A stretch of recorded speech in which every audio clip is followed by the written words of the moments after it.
In 1897, a woman was declared dead, had a funeral, and 6 months later turned up alive in the same city, under a different name, with a different story, and 7 bodies scattered along the way that no one had connected yet. The most disturbing part isn't that she fooled everyone. It's that by the time the truth came out, it was already too late to arrest anyone.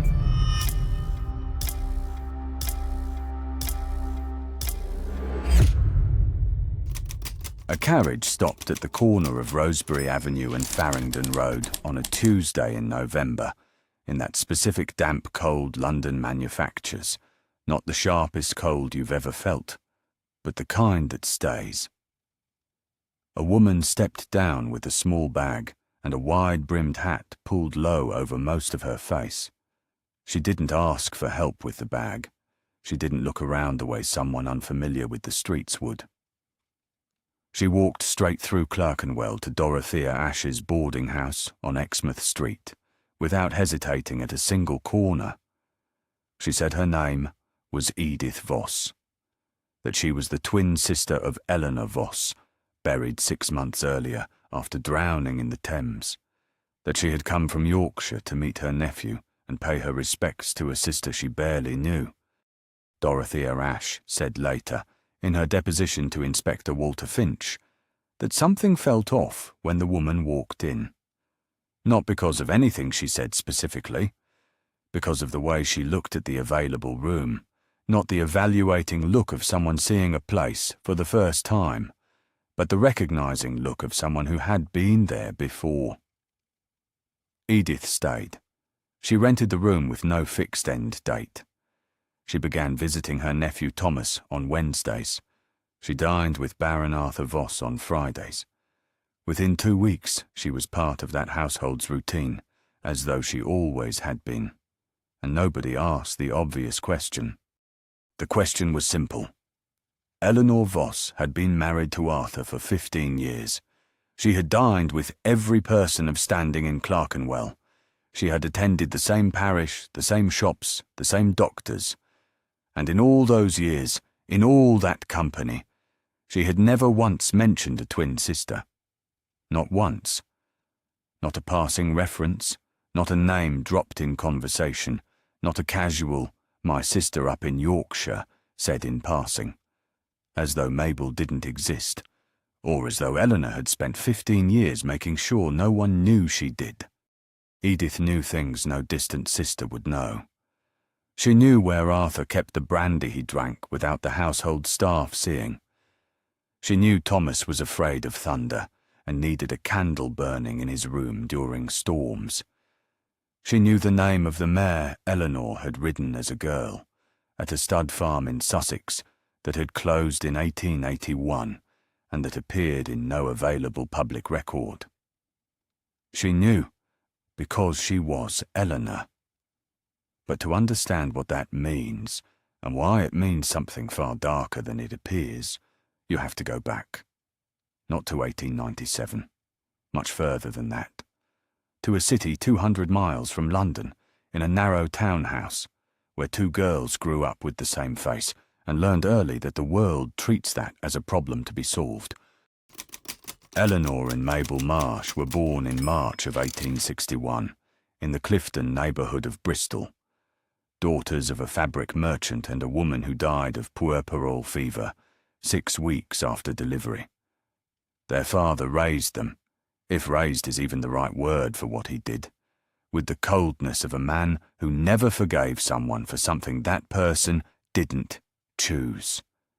The girls grew up together the way twins raised in isolation grow up, with a private language made of half-sentences, gestures, silences that carried specific meaning.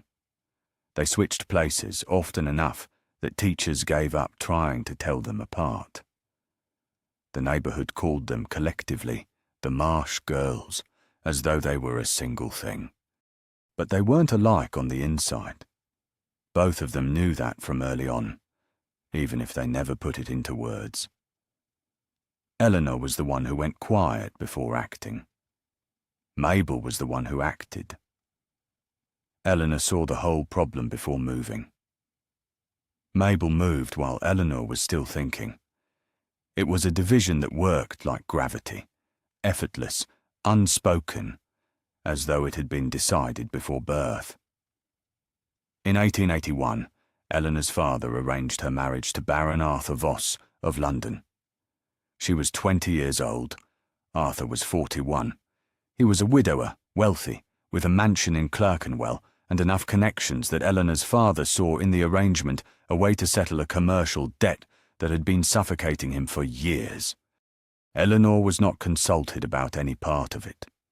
She learned of the marriage the same way she learned of many things in her life after it had already been decided. Mabel stayed in Bristol. Their father died 2 years after Eleanor's wedding, leaving nothing for either of them. Eleanor went to London. Mabel stayed behind, in a world that had no reserved place for a woman alone without money or name. They exchanged letters Arthur read before delivering, which Eleanor discovered 2 years into the marriage and which changed everything she wrote after that. The letters became empty, safe, the kind of correspondence you write with the wrong reader in mind.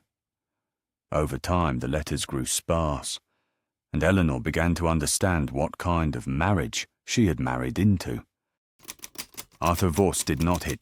That needs to be said, because it matters for understanding why no one on the outside noticed anything for so long. He was the other kind, the one who smiles at dinner with guests and makes you feel welcome, and then, when the door closes, looks at you in a way that erases the whole evening. In 10 years, Eleanor lost her bank account, her friendships, her unmonitored access to her own correspondence. Each thing disappeared so gradually, with such a reasonable justification, that when she finally looked around, there was nothing left that was her own, and no visible bar she could point to for anyone outside. Thomas was born in 1890, and that's when everything changed. Not the way you'd expect. The child didn't soften Arthur. It made Eleanor more necessary and more trapped at the same time.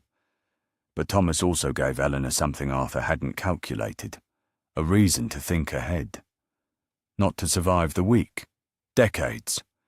Who Thomas would become if he grew up in that house, with that father, watching that marriage as a model of how things should be. It was for Thomas that Eleanor began to plan, not in anger, with method. With the patience of someone who understood that haste is the only mistake that can't be fixed. The first thing she needed to resolve wasn't Arthur. It was a woman named Harriet Cross and what that woman represented for Thomas's future. Harriet had been Arthur's first wife, a brief marriage in the 1870s that ended in a quiet divorce before the word carried less scandal than it did.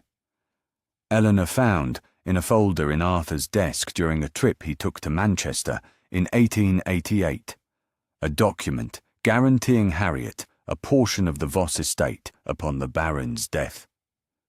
It was part of a silent agreement Arthur had made to secure her discretion about the details of their separation. If Arthur died, Harriet would take a third of everything, and Eleanor, who had sacrificed the best years of her life to be Lady Voss, would be left with what Victorian law reserved for widows without influence, which was less than it sounded and more complicated than anyone liked to admit. Harriet Cross lived alone in a flat in Pimlico, widowed from a second marriage. No children, no close family in London. She was exactly the kind of person whose decline would take time to be noticed and even longer to be investigated. Eleanor visited her for the first time in December of 1888. Arthur had suggested the visit, a reconciliation between the first and second wife, the sort of initiative he liked being able to mention at dinners. He was pleased with it. He never asked what the two of them talked about. Harriet Cross died in February of 1889, after 6 weeks of progressive fever that doctors recorded as typhoid. There was enough typhus in London at the time that no one questioned a death like that. No one checked what was in the preserves and biscuits Eleanor brought on every visit. And no one tested anything because there was no visible reason to. Arsenic in small, gradual doses produces exactly the symptoms of a progressive, infectious fever. And in 1889, no London doctor requested toxicological analysis for what looked like typhoid. That was the first. Eleanor went home, filed away what she had learned, and continued being the adequate wife of Baron Voss, while the second part of the plan took shape, a part that depended entirely on a person Eleanor had left behind in Bristol and now needed to bring back. In March of 1891, Eleanor sent a letter to Bristol through a channel Arthur couldn't intercept, through Agnes Farrow, the housemaid Eleanor had cultivated with patience over 3 years. Not with money, with attention, with the kind of consideration that makes a person feel seen in an environment where invisibility is the rule. The letter said there was an opportunity, that there was money for the fair, and that Mabel should come. Mabel arrived 2 weeks later. The sisters met for the first time in nearly a decade, in a boarding house room in Islington that Eleanor had reserved with money accumulated over years, pennies from household purchases that never made it back to the cash box, small discrepancies in expense ledgers that Arthur never reviewed carefully enough, the kind of diversion that only works when practiced with absurd patience over a very long time. Mabel arrived older than Eleanor had imagined. Not in appearance.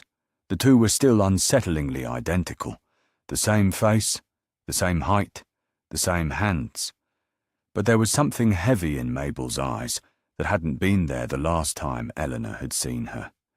Years of existing under conditions that weren't made for you leave a mark that no mirror shows clearly, but that appears when you look closely at someone who should be your reflection. Eleanor laid out the plan over 3 days, calmly, in detail, without drama. The idea was this. Mabel would assume Eleanor's identity while Eleanor faked her own death. Then Eleanor would reappear as Mabel, the sister no one knew existed, to stay close to Thomas without Arthur being able to do anything about it legally. Mabel, in turn, would receive enough money to start over in another country, along with documents to support the new identity. Mabel listened without interrupting. When Eleanor finished, she stayed quiet for a moment and then asked the question Eleanor hadn't anticipated. "And what happens to me after you don't need me anymore?" Eleanor had an answer ready. Good enough that Mabel said she was fine with it. But the tone in which Mabel said, "I'm fine with it," was the tone of someone who had understood that no real alternative was being offered. She was agreeing because what was on the table seemed better than what was outside it. Eleanor noticed the tone and filed it away. Over the next 6 years, Mabel studied her sister from a distance. Letters with specific details, habits, mannerisms, vocabulary, the particular rhythm of Eleanor's sentences, the way she folded her napkin before sitting down to dinner, how she tilted her head when listening, how she stood when she was alone and thought no one was watching. Mabel practiced all of it with the discipline of someone who knows the margin for error is 0. Meanwhile, Eleanor was busy eliminating every person who could destroy the plan before it began. Dr. Silas Priwet had attended the Voss family since 1884. A man of 60, competent, discreet, with the slightly stooped posture of someone who had spent decades bending down to examine patients. He knew things about Eleanor she had never told anyone, the kind of thing a doctor accumulates over a long relationship and, in most cases, carries to the grave out of professional ethics. In 1892, Priwet discovered Eleanor was pregnant, not by Arthur. The pregnancy was terminated before it became visible. It was recorded in her file as a treated irregularity. Priwet said nothing to Arthur at the time, but he held on to it.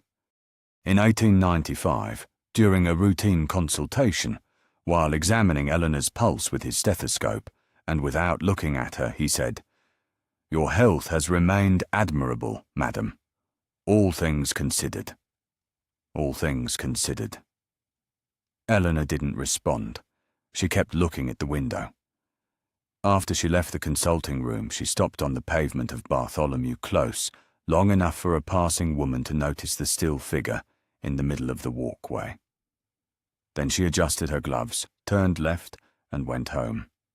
Prewitt died in March of 1896. His assistant found him one Monday morning, sitting in the armchair in his consulting room with an empty laudanum bottle on the table and an expression the assistant described in the later deposition as serene. The inquest returned suicide. Prewitt had lost money in property speculation. His mood had visibly worsened. There was enough reason for no one to look further. No one traced the origin of the laudanum.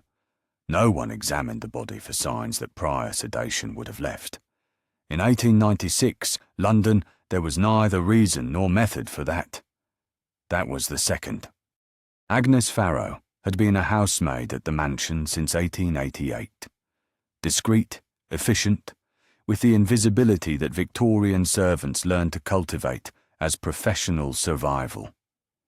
She had seen Eleanor slip out late at night in March of 1891, the night she went to meet Mabel in Islington. And she had seen Eleanor return with muddy skirts and a fresh scratch on her cheek that hadn't been there when she left. Agnes said nothing at the time. But in 1896, when Prewitt's death and a few other shapeless details began circulating among the household staff, the way rumours circulate in closed environments, without declared origin, but persistent, Agnes was the only person in the house who went quiet in a different way. Not the quiet of someone who doesn't know.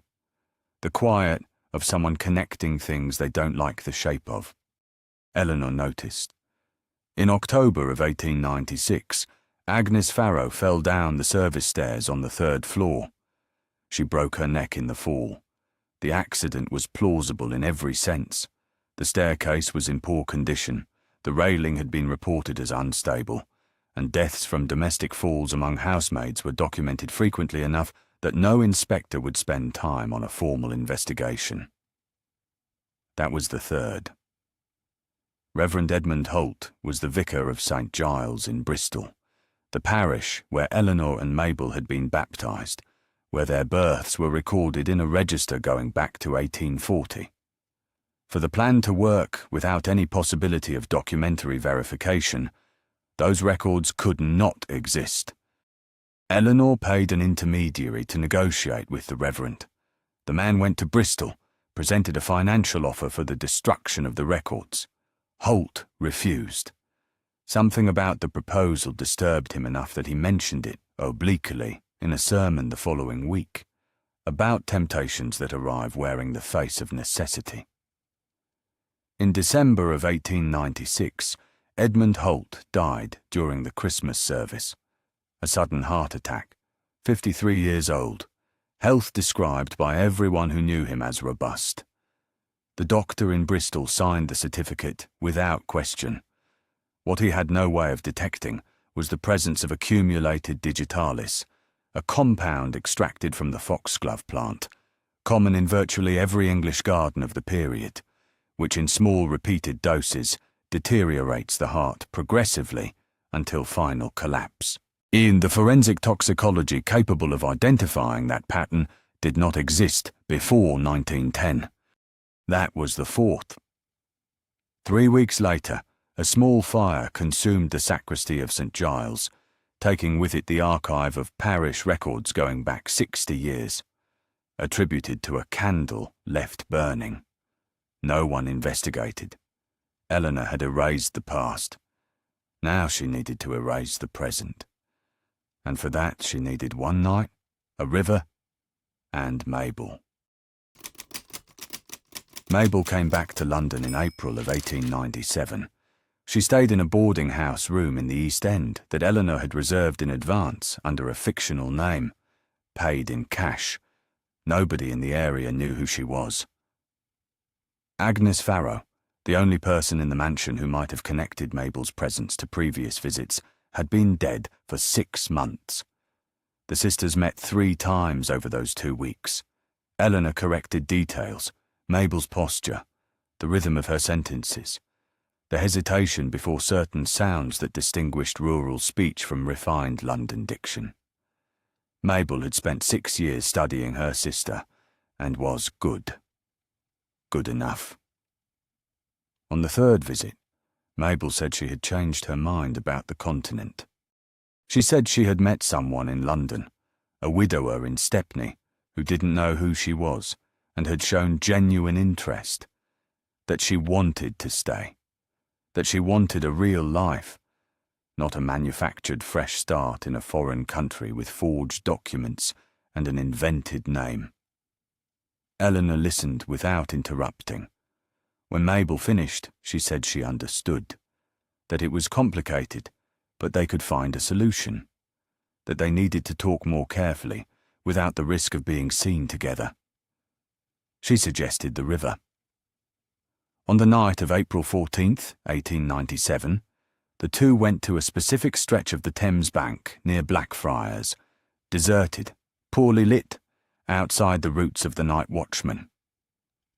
Eleanor had visited that stretch 3 times in the preceding weeks, at different hours, to check the movement.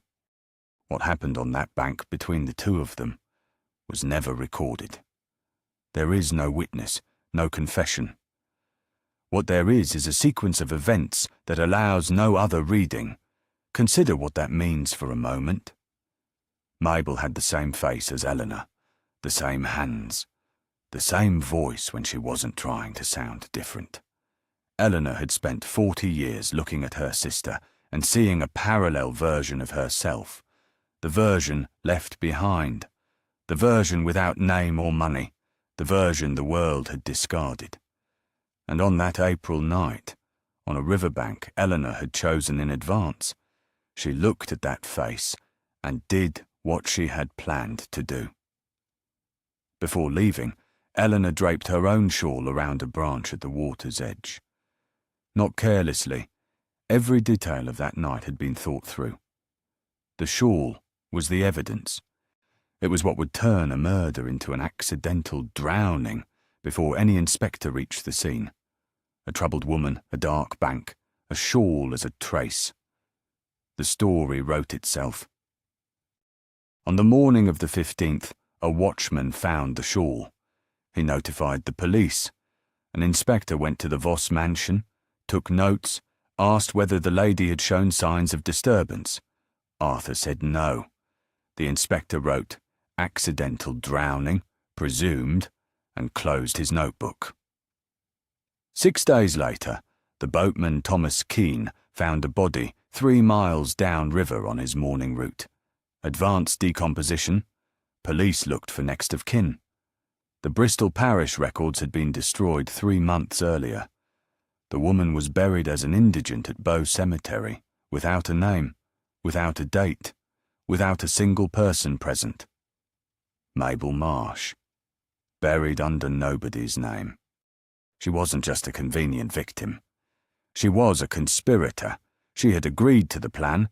She had studied Eleanor for 6 years. She had come to London to carry out what she had promised to carry out. And Eleanor killed her anyway, because a conspirator who changes her mind is more dangerous than an enemy, and Mabel had made it clear she was changing her mind.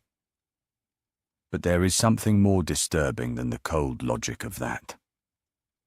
Eleanor had spent 6 years sending Mabel letters full of details about her own life, habits, mannerisms, memories, turning her sister into a functional copy of herself. She had built Mabel as a tool, and when the tool had no further use, the river kept her. That was the 5th, and the only one that still unsettled Finch decades later, in the middle of the night, is when the notebook lay open on the table and the rest of the city was asleep. Becoming someone else is not what it sounds like when you hear it that way. It isn't makeup, it isn't different clothes. It's dismantling 40 years of accumulated behaviour and rebuilding something different enough to deceive people who knew you, but similar enough that the twinship explains the inevitable similarities. Eleanor rounded her shoulders slightly inward. Eleanor moved with the posture of someone raised to take up space in a room, and Edith needed to look like someone who had spent her life in a county where no one had taught her that. She developed a hesitation before certain sounds. She learned not to recognize references Eleanor would have known instinctively, recent social events, place names in London, anything a woman from Yorkshire wouldn't know. There was a full-length mirror in the Paddington room. She practiced in front of it. One thing she couldn't change, the scar on her left wrist. A thin mark, 2 inches long, from a sewing scissors accident in 1893 during a fitting with Margaret Holt, the seamstress who worked for the Voss family. Eleanor had considered trying to conceal it, but covering a scar draws more attention than the scar itself. She prepared the simplest available explanation. Needlework. Everyone who works with a needle has a mark like that. And moved on. In November of 1897, she stepped down from the carriage in Clerkenwell. Baron Arthur Voss received her 3 days later. He went still when she removed her hat. Then he extended his hand and said it was an honour. Eleanor, Edith, took his hand and said the honour was hers.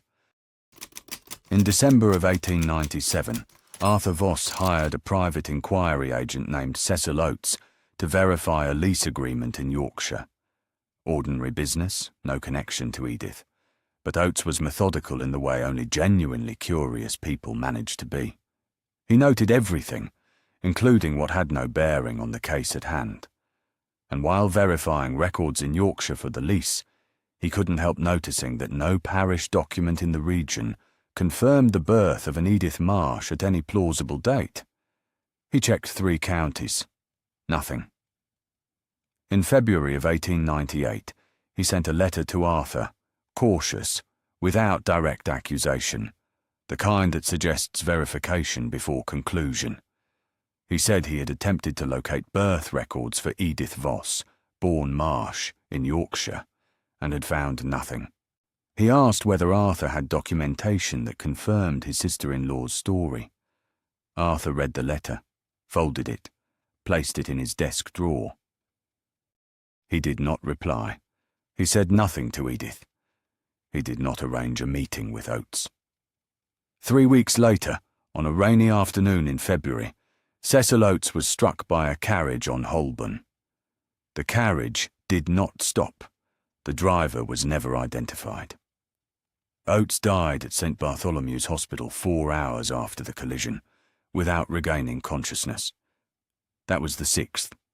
This needs to be said plainly because it's easy to move past. Oates had written in February. He died in March. In those 3 weeks, Arthur had in his desk drawer a letter raising serious doubts about Edith's identity, and he had continued dining with her every Friday, continued letting Thomas visit her every Wednesday, continued functioning as though the letter didn't exist.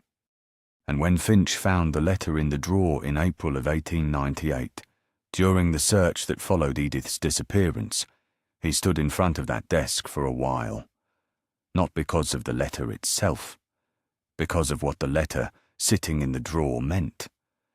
There were 2 dead men who had known too much, and a 3rd man who knew and had stayed quiet. Finch spent years trying to decide whether Arthur had stayed quiet out of denial, out of fear, or out of something with no simple name. He never decided, and the fact that he never managed to decide says more about Arthur Voss than any conclusion would have. Margaret Holt was 54 years old, a widow, and worked as a seamstress on Exmouth Street. She had made clothes for Eleanor Voss for 3 years before the drowning, which means she knew Eleanor's body with the precision seamstresses accumulate, measurements, proportions, the small physical asymmetries that fabric reveals and mirrors don't show. Eleanor had chosen Dorothea Ash's boarding house with that proximity in mind. She needed clothes that looked like Edith's, simpler, more practical, without Margaret realising she was dressing the same woman under a different name. They were identical women by nature. The difference was in the details of the clothes, not in the body inside them. For 4 months it worked. What Eleanor hadn't calculated was that Margaret didn't only know the measurements. She knew the scar. She had seen it in 1893, when Eleanor's sleeve slipped during a fitting, and the mark on her left wrist was exposed. It was small, specific, the kind of detail a seamstress automatically registers as a reference for fabric placement. Margaret had mentioned it briefly. Eleanor had given the needlework explanation. The matter had ended there. In March of 1898, during a fitting for Edith, Edith's sleeve slipped. Margaret looked at the wrist, saw the scar, said nothing, finished the fitting, said the garment would be ready the following week. Before going to the Voss mansion the following Saturday, Margaret told her daughter Ruth that she was going to tell the Baron something about his sister-in-law that would turn everything upside down. The conversation with Arthur lasted 40 minutes. The butler served tea. Arthur listened to everything. He stayed quiet, thanked the seamstress, and asked her not to say anything to anyone while he looked into it. Margaret was found 14 days later by the carrier, James Hobbs, face down in the Thames near Blackfriars, the same stretch of river where Eleanor's shawl had been found 11 months earlier. This time, there was no shawl, no staging. Eleanor was no longer building a narrative for the police. She was simply removing a witness. The economy of the act said something about where she was at that point, about how much the plan had shifted since the carefully orchestrated night of April, the year before. That was the 7th, and it was the mistake.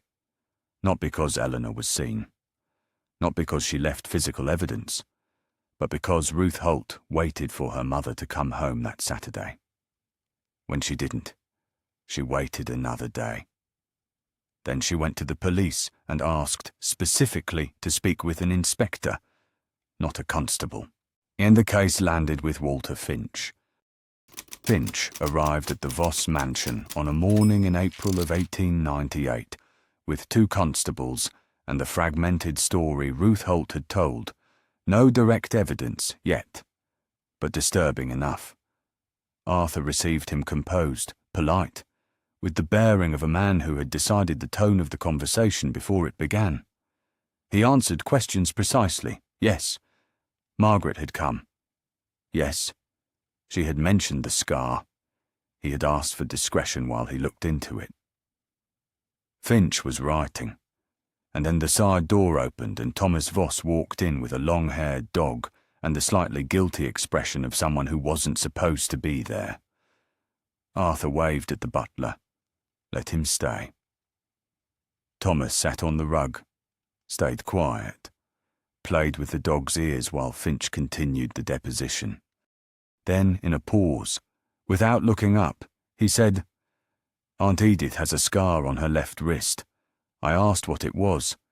She said it was from needlework. My mother had a scar in the same place and said the same thing. Finch stopped writing. I already know that Aunt Edith is my mother, said Thomas. Same calm tone, still looking at the dog. I've known since the 2nd month. She smells the same. She folds her napkin before sitting down in exactly the same way. And when she's alone on the veranda, she stands with her hands behind her back and her head tilted slightly down, the way my mother used to stand. But I didn't say anything to her, because I thought that if I did, she would go away. The room went quiet. The dog stood up, circled the rug, and lay back down. Finch looked at Arthur. Arthur was looking out of the window. Mr. Voss. I know, said Arthur, without turning his head. I've known for months. And then he said the thing that Finch included in his report, with a note that it took him years to fully understand.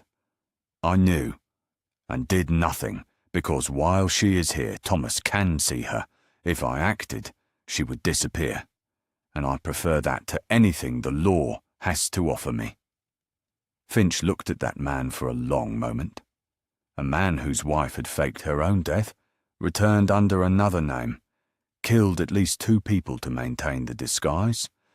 One of them a woman who had come to him with the proof, who had kept Oates's letter in his drawer and stayed quiet for 3 weeks, who had listened to everything Margaret said, asked for discretion, and stayed quiet again, and who was now sitting in an armchair in front of an inspector from the Metropolitan Police, saying he had done it all for his son.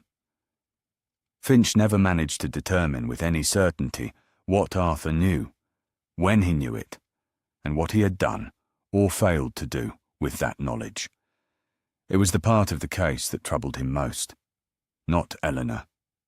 Arthur. The following morning, 2 constables went to Dorothea Ashe's boarding house. The room was empty, the bed made, the clothes gone.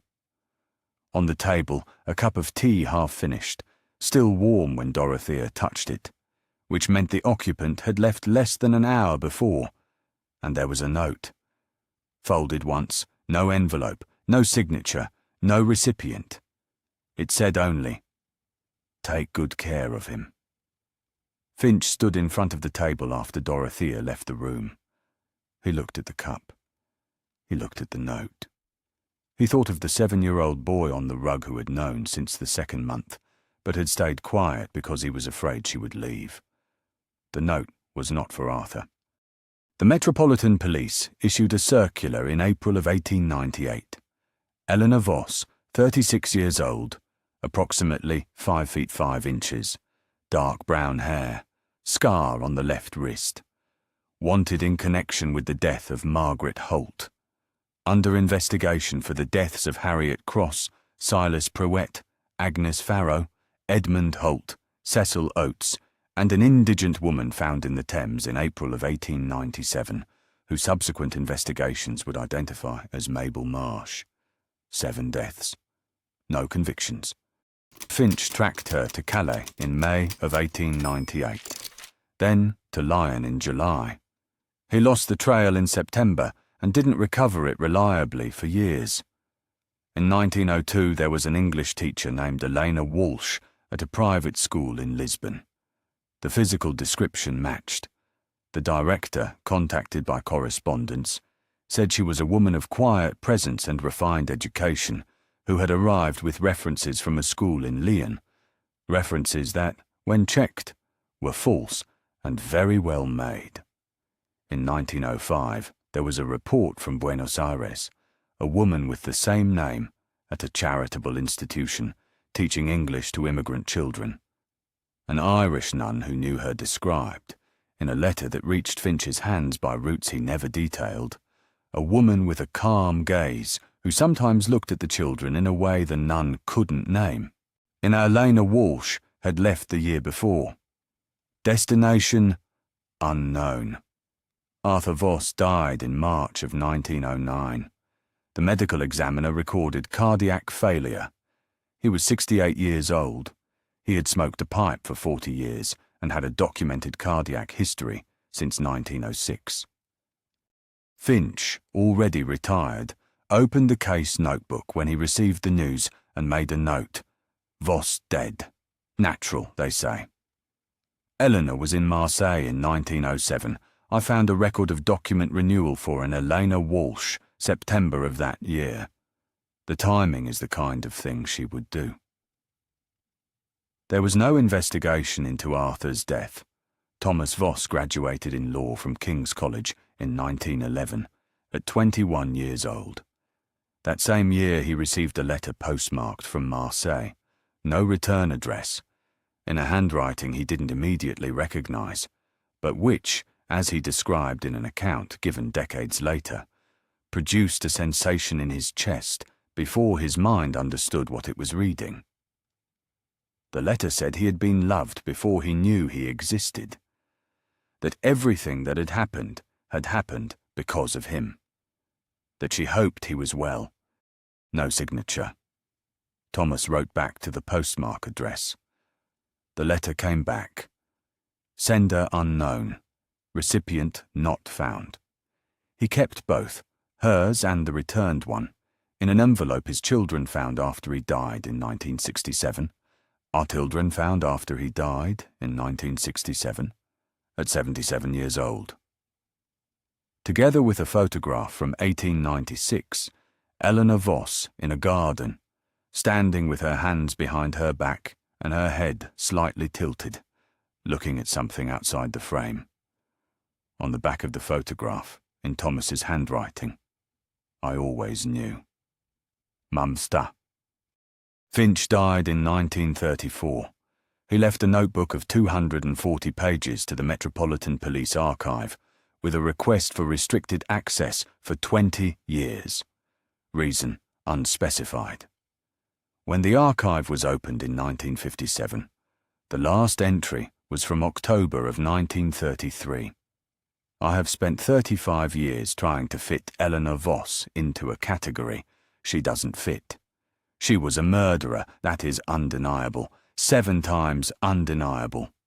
But she was also a woman for whom an entire system had closed every available door before she reached 25.